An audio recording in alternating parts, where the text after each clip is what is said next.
Hi everyone, this is a tutorial that's designed to help you with interpreting these tables we have both in the textbook and in the Lab 5 that are working for igneous rock classification and identification. You may have already recognized this, but it turns out there's a bunch of tables that we're asking you to try to learn how to interpret, and I want to give you a little bit of help with 3 different tables. Some of these are going to be in your lab book or your course pack for Lab 5. And there's a couple others in your textbook, and we're going to focus on one in particular in your textbook. So why are these all these tables around? Tables really have 2 purposes for igneous rocks, and it turns out we're going to use tables to help us organize and understand other rocks too. So tables are used to communicate how geologists classify igneous rocks. By classification, what we mean is how geologists organize them into different groups based on their characteristics. So this is something that we try to do in nature. We like to divide things up, and in the case of igneous rocks, we have some specific characteristics that are important in the history of the rock, how the rock formed, and it turns out we can recognize those characteristics in the hand samples or other ways of chemically analyzing them. So it's a classification system that's communicated by these tables. The other thing tables are used for is once we have an actual rock sample, the tables can help us identify which igneous rock we're looking at. That is, identify the rock, figure out what group a sample or a specimen belongs to, or another way to think about it is to determine the best geologic name for the rock. And the same table can actually serve both purposes, so both communicating what the classification system is and helping us identify those rocks. So both classification and identification of rocks rely on 2 characteristics of rocks, and those generally are called the composition and the texture. Composition, you may have already guessed or gotten this from work you've done. Generally, this is referring to what the rock is made of or what it's made up of. And for igneous rocks, the major factor in determining composition, how they're defined, is by the percent of silica. So we're going to review what silica means in a second. The texture of rocks generally is how rock components are organized, and their size or sizes of those components. So I'm going to try to give you more information as we go through different kinds of rocks and what we mean by components. For igneous rocks, texture specifically means the crystal, or sometimes we say the grain size, or the grain sizes or crystal sizes. And there's also some special textures for igneous rocks, including glassy, and then there's one that's sort of spongy that's called vesicular. So again, mostly it's about those crystals or the sizes of the grains that make them up, but there's some special textures too. So let's start on one of the textbook tables. I think it's 6.1. Let's look at igneous rock composition table is what it's titled, and this is in 6.1 section in your book. So what the main purpose of this table is to communicate to you how igneous rocks are categorized by composition, and then also to give you some clues as how you can figure out that composition or at least estimate it from the rock samples that you have. Now, this is not a precise one-to-one relationship, but we can get good estimates of how much silica rocks contain by their ingredients. So let's just remind ourselves what silica means. Silica is this molecule that's the basis of the silicate minerals and the silicate rocks. So kind of used in 2 different ways, but the main thing is silicate minerals. And so this is a molecule that it's made up of multiple atoms. It's a unit that's bonded together. It's very strongly bonded together. It has 1 silicon atom and 4 oxygen atoms. So 4 times more oxygen than silicon. And these are the most common elements basically in Earth's crust. So these make up a big portion of the Earth's crust. They make up a big portion of the Earth's mantle. They're the most important sort of rock-forming minerals, and then rocks like igneous rocks. Okay, so silica. Silica is the basis for all igneous rocks, and what we're going to notice is that there's 4 compositional categories of igneous rocks that are based on the amount of silica, and so there's some cutoffs here. So basically, we start with the rocks that have the most silica on the top and the rocks that have the least silica on the bottom. And that first column that's there is trying to communicate how much silica is in each of these rock composition categories and how much of everything else. And a sort of big picture thing you're going to notice is that, hopefully you're going to notice, is that there's kind of a trade-off. If each of these bars that has sort of the pink and the gray and the yellow equals 100% of the rock, so the whole rock, then the amount of each is represented by the different colors. So more silica generally means that there's less iron and magnesium, and even there's some other elements that are in there too. So that's the other thing you'll notice is the more silica, the less iron, magnesium, and other things that are there. So it's kind of like there's only so much space in a rock, and you're either going to get a lot of silica, sort of a moderate amount of silica, or very little, and the empty space or the otherwise empty space is going to be taken up by iron and magnesium, and then some other things that are sort of such a huge mix of things and aren't really important in categorizing the rocks, so we don't really worry about mentioning those. Okay, so we've got these 4 categories, and again, notice that the ones with the most silica are at the top of the table and the ones with the least are at the bottom. We can notice the next column over is giving you clues to what you can look for in the rock. In fact, those next 2 columns over. So there's basically 2 ways to estimate silica in the type of samples that we're giving you. You cannot, unless you have a bunch of resources I don't know about, and then that wouldn't be really helpful here either. You can't do chemical analyses to see how much silica is there, but what you can do is look for color, and you can look for the minerals that are present. So it turns out silicate minerals, some of them have a lot more silica in them and less other things. So the ones that are in rocks that tend to have more silica, we're going to have a higher proportion of minerals that have more silica. And it turns out that iron and magnesium are the elements that tend to make rocks and minerals look dark in color. And so the fewer of those minerals we have, the lighter the rock will be. And so these are the strategies that you're going to try to use to estimate what compositional category rocks belong into. So again, the 2 things, the overall color of the rock, and if you can identify or notice little tiny mineral crystals that are there, you're going to be able to, with some help from me, figure out what they could be. And that's the assemblage or the combination of minerals present is going to give you what that rock is likely to be.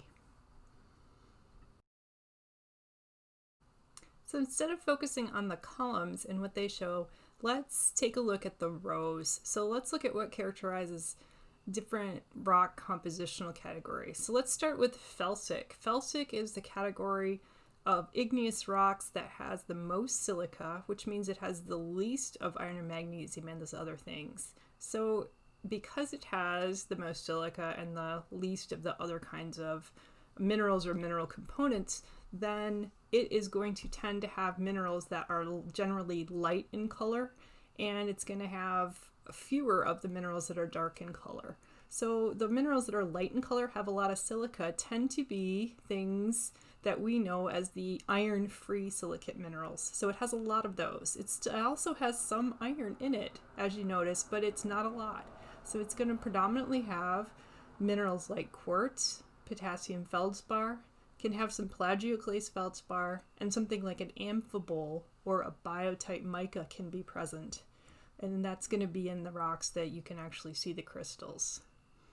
Moving into rocks that have a little less silica, we're talking somewhere around 60% is silica, whereas for felsic rocks, it's 70% of the whole weight of the rock or more is going to be that molecule silica.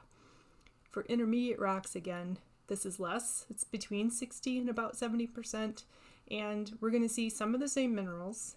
quartz, for example, plagioclase feldspar are both possible, but hopefully you notice it looks less pink and there's more dark color in it. And that dark color can be a couple of different minerals, namely amphibole and pyroxene, two minerals that look really alike. We're never going to expect you to tell those two apart because I mostly can do it now after how many years? I'm not going to tell you how many years because that's a little embarrassing, at least for me today. So medium light in color would be overall if the rock didn't have big crystals. You might notice it's sort of grayish or maybe speckled. I notice this is black and white. A lot of students have told me this looks like a sort of a cow or a Dalmatian kind of coloring, and that always makes sense to me. So if we're getting rocks that are even less silica, and we've got two more categories, mafic rocks are about half silica and about half other stuff. And notice our iron and magnesium content has gone up. So what that means is we're going to get more darker colored minerals that are present. We still are getting some that are technically iron-free. Plagioclase feldspar, it turns out, is in almost all kinds of rocks, or at least it can be. But it's going to be one of very few iron-free minerals in this rock that we're looking at here. So pyroxene is a dark-colored mineral that's common in this composition, and we might get some green minerals, that green mineral being olivine. Olivine is characterized as the mineral with actually the highest iron and magnesium content of the silicate minerals. So it might seem like it should be really, really dark in color because of that, but it actually starts to look green. So black or black with green rock, we would say is mafic. And then even more mafic than mafic is one way to think about it. Rocks that have even less silica, so 40% or less, but almost as much iron and magnesium, so 25% or so, and then a bunch of other stuff. Usually these rocks we call ultramafic, and they have predominantly olivine. So again, olivine is a green colored mineral. Occasionally these look black, but more often than not, they're going to be a green color. So again, you want to look for both the color and the mineral combination that's there. Not any one mineral is usually going to be a good indicator. It's sort of the combination of them. And that's going to be the focus of what we work on next with the tables that are oriented for your lab work.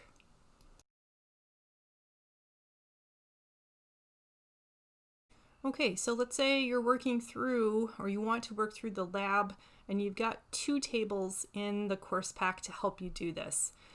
So really, my suggestion is that you use 3 steps. There's really 2 tables, one that's best at telling us composition, and the other is good at helping you line up the texture with the composition and finally finding the igneous rock name where the composition and texture meet. One will be in a row and one will be in a column. And where those two meet up should give you the appropriate rock name if you've done your observations well. All right, so this table looks a little bit different, and that's because we've organized it so that composition now is in the columns across. But notice we've got the same names, felsic, intermediate, mafic to ultramafic. We've got actually the same colors for the most part across. The color clues for the overall color of the rock is in the diagram in your book. So felsic is our lightest colored rock. Mafic is going to be pretty dark, and then ultramafic is going to have that greenish color.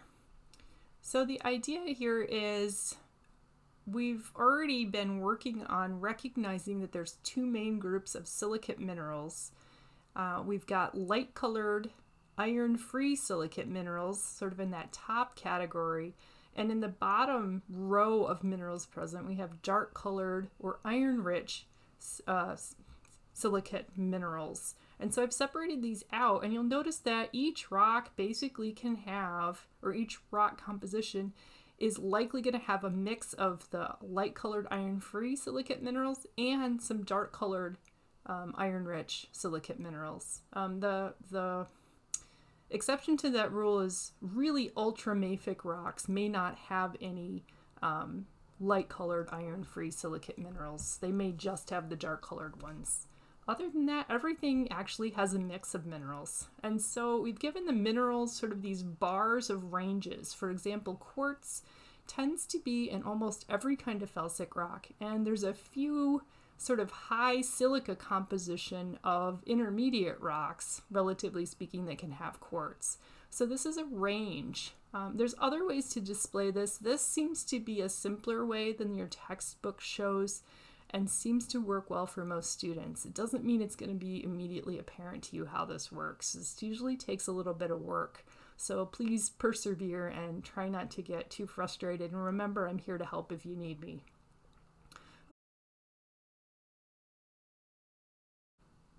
So let's give this a try. I've got an image of a rock here. It is a dark, pretty much blackish rock, maybe a little brown on it, 2 samples. And you can't really see any mineral crystals. It's got an overall color, though, that's really quite dark in color, black. I don't really necessarily see any green, but my guess would be, or my assessment would be, this is not light gray or pink. This is not medium gray. It is dark gray to black. So what would the name be then of the composition based on that observation? If you chose mafic for the composition name, that would be an excellent read of this table.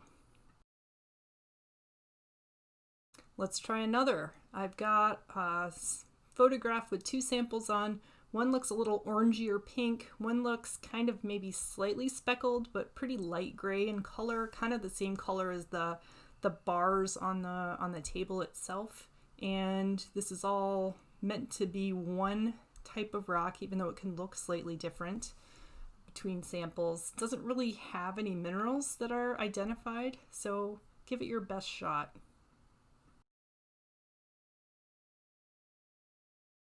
And geologists would recognize this as a felsic composition rock. So that light gray to pinkish, maybe it's slightly orangish to you, but in real life it's a little bit pinkish. Hopefully the light gray is a little easier to interpret.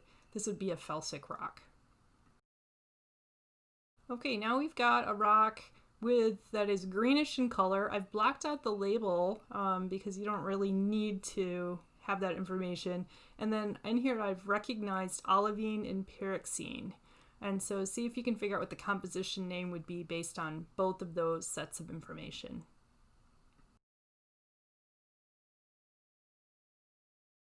Okay, and the overlap of the minerals is going to be mostly in the ultramafic zone, outlined by the blue box. Olivine and pyroxene can both be in mafic rocks, but hopefully the greenish color is pushing you towards the ultramafic identification. That is certainly what most geologists would say.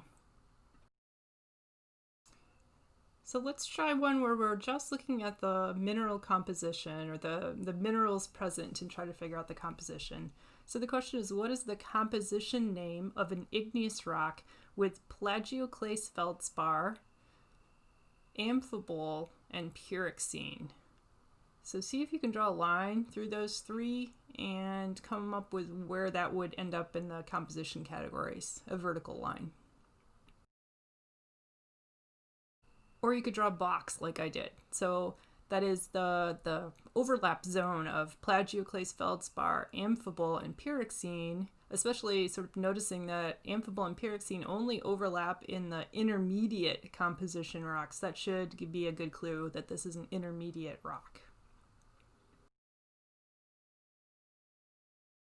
So now that you're getting good at doing compositions, let's take a look at one other characteristic, the one of 2 other characteristics we need to do to figure out, and that is the texture. So there's some descriptions of texture, igneous texture in your course pack.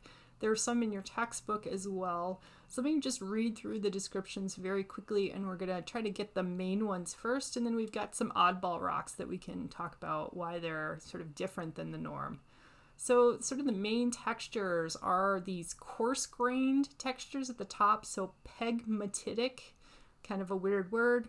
It basically means this is super coarse-grained, so that means the crystal size, the size of any individual crystal, many of them at least are greater than 2.5 centimeters, or that's about 1 inch in length. Okay, so you can get your ruler out in the back of the course pack and sort of hold it up and think about, you know, what would 1 inch or 2.5 centimeters look like?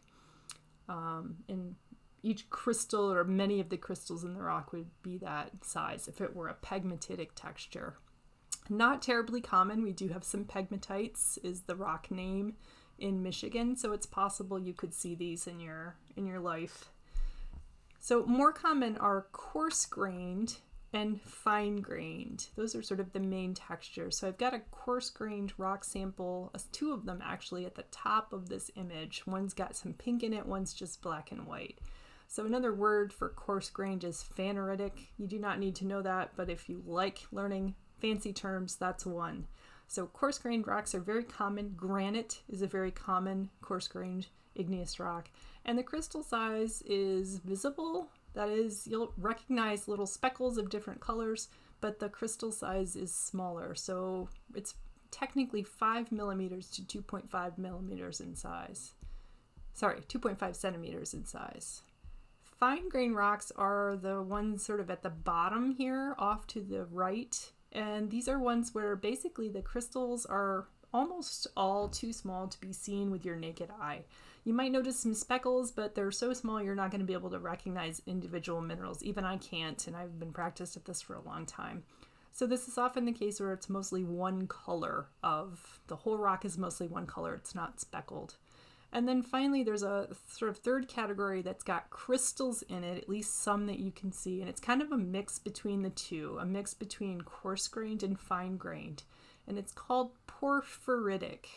So it's on the column there right below coarse-grained. And so the definition of porphyritic is that it has at least two distinct crystal sizes.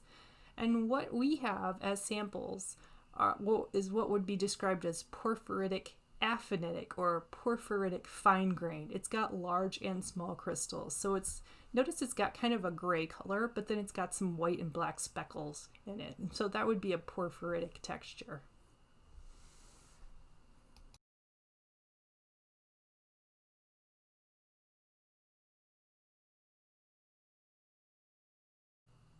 For most rocks, you're going to need to try to figure out both the texture and the composition.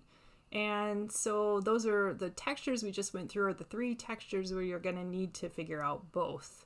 And that is, the name is going to depend on both the texture and the composition. It turns out there's a couple of oddball things in there, and we'll talk about that next. So that's going to be your strategy on using this table now in your course pack. And so notice it's similar to the one we just worked with looking at just the compositions, because it's got the composition along the rows, but now we've added texture along the column. So notice minerals aren't listed here. So if you're trying to figure out composition by mineral, you're going to need to go back and use that other table that we looked at before. Let's do some practice with texture. So I've got a rock here, sample. It's actually one we've looked at before. It's black and white speckled, and it says, what is the texture name of this igneous rock? And I've given you more information here because you can't see scale on this. It's just not possible. With most crystals in this igneous rock between 5 millimeters and 2.5 centimeters. I keep saying that wrong. So these are visible but not super large crystals. So take a minute and see if you can figure out what the best name for the texture would be based on this information.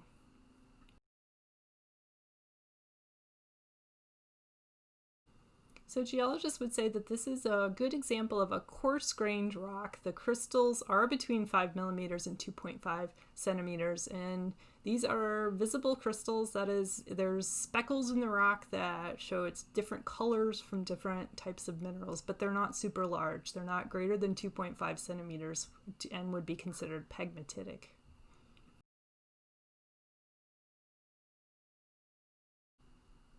So a little review, what is the composition name of an igneous rock with plagioclase feldspar, amphibole, and pyroxene? And hopefully you're getting that this would be intermediate rock or intermediate composition. And hopefully you notice that we're actually looking at the same exact rock sample as we did for the texture. So remember, we had a coarse-grained texture, intermediate composition. The row and the column will meet at the rock name diorite. So that's going to answer our question, the name of the coarse-grained rock with intermediate in composition. So try to practice this a little bit. Think about what this would mean for the different rock names.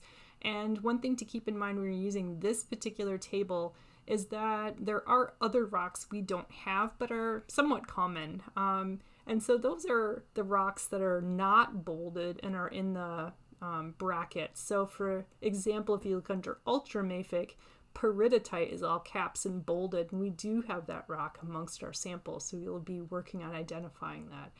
In contrast, the fine-grained equivalent is called komatiite, and it turns out that komatiite's pretty rare. We don't have samples, and it's kind of hard to identify too. So I want you to know that that rock exists, but it's not one you have to identify. So if you look around the ones that are not in bold, those names and bolded, not bolded and in brackets, those rocks exist, and you might read about them, but they are not included in our lab. We have two rocks that really don't follow the color rules for looking at the sort of darker is mafic or more mafic. And you already encountered this, I think, that the ultramafic rocks, including this rock called peridotite, is actually green in color. So it doesn't get darker in color or isn't dark in color like you might think ultramafic being, super mafic should be. It's actually green because it contains that mineral olivine, which has the most iron. Our second rock that really doesn't follow the color rules is one called obsidian. You've probably heard of this before. It turns out that obsidian is the same thing as volcanic glass, so it has a glassy texture. And really you're not going to be able to identify it based on its color. You're going to identify it first based on its texture.